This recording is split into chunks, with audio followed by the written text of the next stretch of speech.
Hi friends, welcome to ರುಚಿ ಪಯಣ. ಇವತ್ತಿನ ವಿಡಿಯೋದಲ್ಲಿ ನಾನು ಪನ್ನೀರ್ ಪಲಾವನ್ನು ಮಾಡಿ ತೋರಿಸ್ತಿದ್ದೀನಿ. ತುಂಬಾ ಈಸಿಯಾಗಿರುತ್ತೆ ಮತ್ತು ತುಂಬಾ ರುಚಿಕರವಾಗಿರುತ್ತೆ. ಇದನ್ನು ನಾನು ಮನೆಯಲ್ಲೇ ಹಾಲಿಂದ ಮಾಡಿರುವಂಥ ಪನ್ನೀರ್ ಇದು ಮನೆಯಿಂದನೇ ಮಾಡಿಕೊಂಡು ನಾವು ಫ್ರೆಶ್ ಆಗಿ ಅಲ್ಲೇ ರೆಡಿ ಮಾಡ್ಕೋಬೋದು. ಈಗ ಹೊರಗಡೆ ಎಲ್ಲ ಅದನ್ನು ತಗೊಂಡ್ರೆ ಜಾಸ್ತಿ ದುಡ್ಡು ಎಕ್ಸ್ಪೆನ್ಸಿವ್ ಅಂತೆಲ್ಲ ಯೋಚನೆ ಮಾಡೋ ಅಂಥವ್ರಿಗೆ ಮನೆಯಲ್ಲೇ ಪನ್ನೀರ್ ನಾನು ಹೇಗೆ ಮಾಡೋದು ಅಂತ ನನ್ನ ಪ್ರೀವಿಯಸ್ ವೀಡಿಯೋದಲ್ಲಿ ಅಪ್ಲೋಡ್ ಮಾಡಿದ್ದೀನಿ. ಇದನ್ನು ಹೇಗೆ ಮಾಡೋದು ನೋಡೋಣ ಬನ್ನಿ. ತುಂಬಾ ಈಸಿಯಾಗಿರುತ್ತೆ ಮತ್ತು ತುಂಬಾ ರುಚಿಯಾಗಿ ಬರುತ್ತೆ. ಮಕ್ಕಳಿಗಂತೂ ತುಂಬಾ ರುಚಿ ಇರುತ್ತೆ, ಜೊತೆಗೆ ಆರೋಗ್ಯಕ್ಕೆ ತುಂಬಾ ಒಳ್ಳೆಯದು. ನೋಡಿ, ರಿಚ್ ಪ್ರೋಟೀನ್ ಇರುವಂಥದ್ದು. ನೋಡಿ, ಫಸ್ಟು ಪನ್ನೀರನ್ನು ನಾವು ಎಣ್ಣೆಯಲ್ಲಿ ಚೆನ್ನಾಗಿ ಫ್ರೈ ಮಾಡ್ಕೋಬೇಕು. ನೋಡಿ, ಅದನ್ನು ಮೇಲೆ ಕೆಳಗಡೆ ಮಾಡಿ ಚೆನ್ನಾಗಿ ರೋಸ್ಟ್ ಆಗೋ ರೀತಿ ನಾವು ಅದನ್ನು ಫ್ರೈ ಮಾಡಿಕೊಂಡು ಎತ್ತಿಟ್ಕೊಂಡ್ಬಿಡೋಣ. ಸೈಡ್ಗೆ ಎತ್ತಿಟ್ಕೊಂಡು ಇದಕ್ಕೊಂದು ಮಸಾಲೆನ ರುಬ್ಕೋಬೇಕಾಗತ್ತೆ. ನೋಡಿ, ಅದನ್ನು ಒಂದೊಂದನ್ನು ನಾವು ಮೇಲೆ ಕೆಳಗಡೆ ಪಲ್ಟಾಯಿಸಿ ಅದನ್ನು ರೋಸ್ಟ್ ಮಾಡಿ ಇಟ್ಕೋಬೇಕು. ಈಗ ನಾನು ಸ್ವಲ್ಪ 1 ಸ್ಪೂನಷ್ಟು ಕಾಯಿಯನ್ನು ಹಾಕೋತಾ ಇದ್ದೀನಿ. ಕಾಯಿ ತುರಿಯನ್ನು ಇದಕ್ಕೆ ಒಂದು 2 ಬೆಳ್ಳುಳ್ಳಿ ಮತ್ತು ಒಂದು ಅರ್ಧ ಇಂಚಷ್ಟು ಶುಂಠಿಯನ್ನು ಹಾಕ್ಕೊಂಡೆ. ಮತ್ತು ಏಲಕ್ಕಿ, ಮೆಣಸು, 1 ಚಕ್ಕೆ, ಒಂದು 2ರಿಂದ 3 ಲವಂಗನ ಹಾಕ್ಕೊಂಡಿದ್ದೀನಿ. ಜೊತೆಗೆ ಕೊತ್ತಂಬರಿ ಸೊಪ್ಪನ್ನು ಹಾಕ್ಕೊಂಡೆ. ಈಗ ಹಸಿಮೆಣ್ಸಿಕಾಯಿ ಇದಿಷ್ಟನ್ನು ಹಾಕ್ಕೊಂಡು ಚೆನ್ನಾಗಿ ಪೇಸ್ಟ್ ಮಾಡಿ ಇಟ್ಕೊತೀನಿ ಸೈಡಲ್ಲಿ. ಇದನ್ನು ಫ್ರೈ ಮಾಡ್ಕೊಂಡು ಬೇಕಾದರೂ ಹಾಕ್ಕೋಬೋದು, ಇಲ್ಲ ಈ ರೀತಿಯೂ ಮಾಡ್ಕೋಬೋದು. ನಾನು ಫ್ರೈ ಮಾಡಿರುವಂಥ ವೀಡಿಯೋನು ನಾನು ಅಪ್ಲೋಡ್ ಮಾಡಿದ್ದೀನಿ. ಈಗ ನಾನು ಇದಕ್ಕೆ ಕಸೂರಿ ಮೇಥಿ, ಏನು ಪಲಾವ್ಗೆಲ್ಲ ಹಾಕ್ತೀವಲ್ಲ ಪದಾರ್ಥ ಎಲ್ಲನೂ ಹಾಕ್ಕೊಂಡು ಆಯಿಲ್ ಹಾಕ್ಬಿಟ್ಟು ಇದೆಲ್ಲ ಹಾಕ್ಕೊಂಡು ಫ್ರೈ ಆದ ನಂತರ ನಾನು ಈ ಒಂದು 2 ಈರುಳ್ಳಿನ ಕಟ್ ಮಾಡಿ ಹಾಕ್ಕೊಂಡಿದ್ದೀನಿ. ಇದನ್ನು ಚೆನ್ನಾಗಿ ಫ್ರೈ ಮಾಡ್ಕೋಬೇಕು. ಈಗಾಗಲೇ ನಾವು ಪನ್ನೀರನ್ನು ಫ್ರೈ ಮಾಡೋ ಇರೋದ್ರಿಂದ ಅದನ್ನು ಇದ್ರೊಳಗಡೆಗೆ ಫ್ರೈ ಮಾಡೋದಕ್ಕೆ ಹಾಕೋ ಅವಶ್ಯಕತೆ ಇರೋದಿಲ್ಲ. ಈಗ ನೀಟಾಗಿ ಈರುಳ್ಳಿ ಎಲ್ಲ ಚೆನ್ನಾಗಿ ಒಂದು ಘಮ ಬರುತ್ತೆ, ಗೊತ್ತಾಗತ್ತೆ. ಅಲ್ಲಿವರೆಗೂ ಚೆನ್ನಾಗಿ ಅದನ್ನು ಫ್ರೈ ಮಾಡ್ಕೊಳ್ಳೋಣ. ಇದಾದ ನಂತರ ಇದಕ್ಕೆ ಟೊಮೊಟೊನ ಕಟ್ ಮಾಡಿ ಹಾಕೋತಾ ಇದ್ದೀನಿ. ನಾವು ಎಷ್ಟು ಕ್ವಾಂಟಿಟಿಗೆ ಮಾಡ್ತಿದ್ದೀವಿ ಅನ್ನೋದ್ರ ಮೇಲೆ ನಾವು ಎಲ್ಲ ಪದಾರ್ಥಗಳನ್ನು ಹಾಕ್ಕೋಬೇಕಾಗತ್ತೆ. ಸ್ವಲ್ಪ ಕೊತ್ತಂಬರಿ ಸೊಪ್ಪು, ಜೊತೆಗೆ ಟೊಮೊಟೊ, ಒಂದು 2 ಟೊಮೊಟೊನ ಕಟ್ ಮಾಡಿ ಹಾಕ್ಕೊಂಡಿದ್ದೀನಿ. ಇದಿಷ್ಟನ್ನು ಚೆನ್ನಾಗಿ ನಾವು ಫ್ರೈ ಮಾಡ್ಕೊಳ್ಳೋಣ. ಮತ್ತು ನಾನು ಒಂದು 15 ನಿಮಿಷ ಹಿಂದೆಯೇ ನಾನು ಅಕ್ಕಿಯನ್ನು ನೆನೆ ಹಾಕಿದ್ದೀನಿ. ಅದರ ಕ್ಲಿಪ್ಪಿಂಗ್ ಮಿಸ್ ಆಗಿದೆ. ಯಾಕೆ ಅಂದರೆ ನಾವು ಪಲಾವ್ ಮಾಡುವಾಗ ಸ್ವಲ್ಪ ನೆನೆಸಿದ್ರೆ ಬೇಗನೆ ಆಗುತ್ತೆ. ಜೊತೆಗೆ ನಾವು ಹಾಕುವಂಥ ನೀರೇನಿದೆಯಲ್ಲ ಅದನ್ನು ಅಷ್ಟು, ಈಗ 1ಕ್ಕೆ 2 ನೀರು ಹಾಕ್ತೀವಿ, ಅಷ್ಟು ಹಾಕುವಂಥ ಅವಶ್ಯಕತೆ ಇರೋದಿಲ್ಲ. ನೋಡಿ, ಸ್ವಲ್ಪ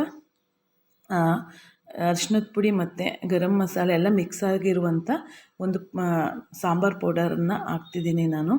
ಇದಕ್ಕೆ ರುಚಿಗೆ ತಕ್ಕಷ್ಟು ಉಪ್ಪು, ನಾವು ಮಟನ್ ಸಾಂಬಾರ್ಗೆ ಹಾಕ್ತೀವಲ್ಲ ಪೌಡರು, ಅದನ್ನು ಹಾಕಿದ್ರೆ ಆಯಿತು, ತುಂಬಾ ಚೆನ್ನಾಗಿರುತ್ತೆ. ಈಗ ಸ್ವಲ್ಪ ಗರಂ ಮಸಾಲ ಹಾಕ್ತಿದ್ದೀನಿ.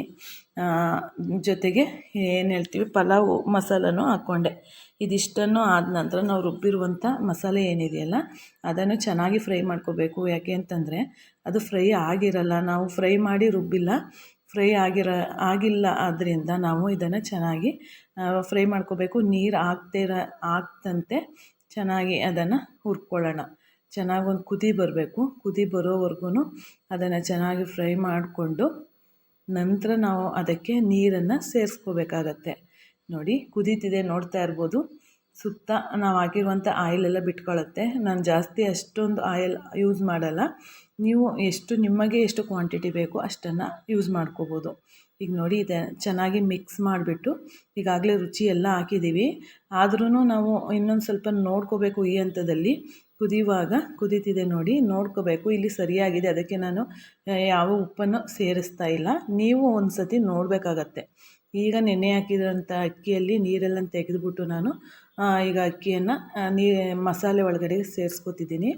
ಅಕ್ಕಿ ನೆಂದಿರೋದ್ರಿಂದ ಜಾಸ್ತಿ ರಫಾಗಿ ಅದನ್ನು ತಿರುಗಬಾರ್ದು. ಸುಮ್ಮನೆ ಸಿಂಪಲ್ಲಾಗಿ ಒಂದು ಮಿಕ್ಸನ್ನು ಕೊಡಬೇಕಾಗತ್ತೆ.